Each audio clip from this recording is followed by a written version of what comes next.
We can do better. Madam Secretary, I'm going to ask you one last question in 9 seconds. You're under oath. Have you fired, retired, dismissed any DSA agents that have not followed your policies? They weren't let out. That happens in my district all the time. Families check into ICE. If ICE determines they should be deported, you know what we do? I call ICE and I say, give them 30 days. Some of these families have been in this country 20, 30 years. Case number 2, 2-year-old American daughter, also deported to Honduras. They were also denied access to their lawyers. According to her lawyer, ICE prevented the mother from speaking to the lawyer or anyone else in the family. 2-year-old American citizen. Ladies and gentlemen, welcome back to Liberty Watchtower, where truth takes center stage. Here, we keep you informed, engaged, and thinking critically in a world that often demands it. If you're new to the channel, make sure to like this video, subscribe, and tap the notification bell so you never miss a dose of real, unfiltered truth. Let's dive in. In a recent congressional hearing, lawmakers raised serious concerns about United States citizen children being deported alongside their undocumented mothers without proper legal procedures. Sent to introduce the article from PBS NewsHour entitled "Children Who Are U.S. Citizens Deported Along with Foreign-Born Mothers," in which the attorney for that 4-year-old U.S. citizen says that at no time did his mother consent to the child U.S. citizen being removed from the country. Without objection, so ordered, and I recognize Mr. Correa for 5 minutes of questions. Thank you, Mr. Secretary. First of all, Secretary Noem, welcome to this committee.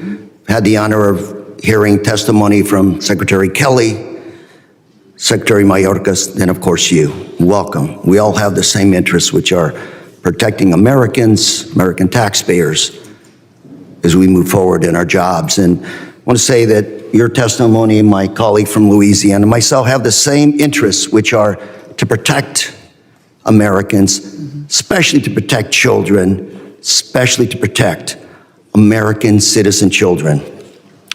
That's where my concern is, Madam Secretary, that your administration, I believe, has consistently violated the law by denying due process to U.S.-born American children.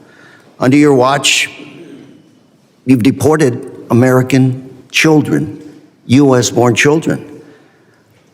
Some of the examples, I only have 5 minutes to talk about, but I'll come back to the case that was described or discussed a little while ago, which was 2 American children, 4 and 7, were put on a plane with their mother, sent to Honduras within 24 hours of being detained.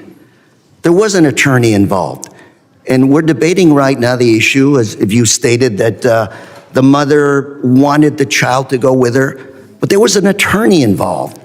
That person was not consulted. That family was denied the opportunity to talk to that attorney. The attorney was there. What is wrong with asking the attorney? You've got a family that had been checking in, following ICE direction. Check in, bring your family to check in. They weren't let out. That happens in my district all the time. Families check into ICE. If ICE determines they should be deported, you know what we do? I call ICE and I say, give them 30 days. Some of these families have been in this country 20, 30 years.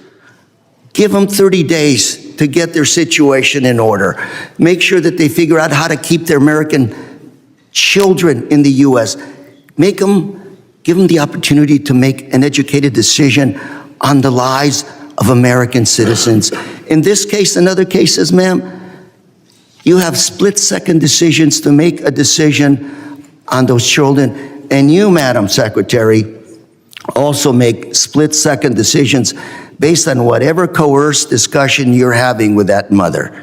And I say coerced because when you're scared to death, your life is about to change, and you've got an attorney next door that you will not permit that family to consult with that attorney, you got an issue. Case number 2, 2-year-old American daughter, also deported to Honduras. They were also denied access to their lawyers. According to her lawyer, ICE prevented the mother from speaking to the lawyer or anyone else in the family. 2-year-old American citizen. Can't we slow it down and just take a moment before they're deported in 24 hours? The mom didn't want the daughter to stay in the United States. They may have had relatives in the United States, family. Even the own Trump-appointed federal judge overseeing this case has said that he had a strong suspicion that the government just deported a U.S. citizen with no meaningful due process. Madam Secretary, I think we're all in agreement here. Let's go after MS-13. Let's go after drug dealers. Let's go after Tren de Grúa, the bad folks who hurt my community as well as everybody else's community. But I fail to see where a child, 2-year-old, 4-year-old, 7-year-old children could be on your top of priorities for deportations. This is still America. Due process, the Fifth Amendment. Madam Secretary, I know ICE agents. I deal with them all the time. I've toured the southern border, blue uniforms, green uniforms, talking to them about what they need to do the job.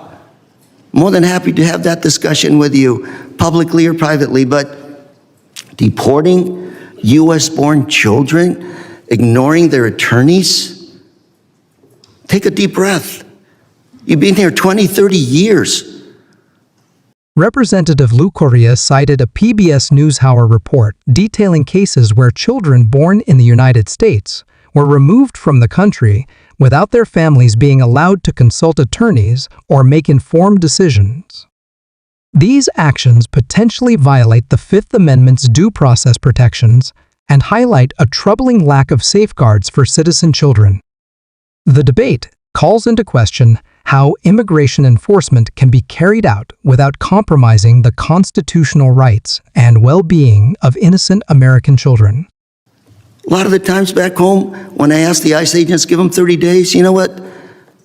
Without fail, that person comes back or self-deports. We can do better. Madam Secretary, I'm going to ask you one last question in 9 seconds. You're under oath. Have you fired, retired, dismissed any DSA agents that have not followed your policies? What kind of agents, sir? DHS, Homeland Security agents.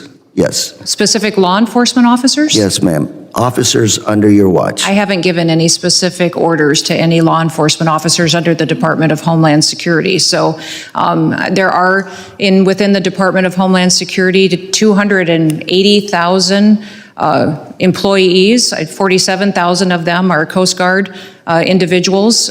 So, 230,000 individuals are employees, and we're very proud of the work that they do. Thank you, Mr. Chairman, for recognizing that it's Police Week. We have many agencies that have law enforcement officers in them. They get up every single day to serve their communities and to make sure that our laws matter and that they're enforced appropriately and that no one is treated differently than someone else. Gentleman's time has expired. I now recognize Mr. Guest from Mr. Chairman, I ask unanimous consent to enter for the record the Prince George's County Police Department Gangfield interview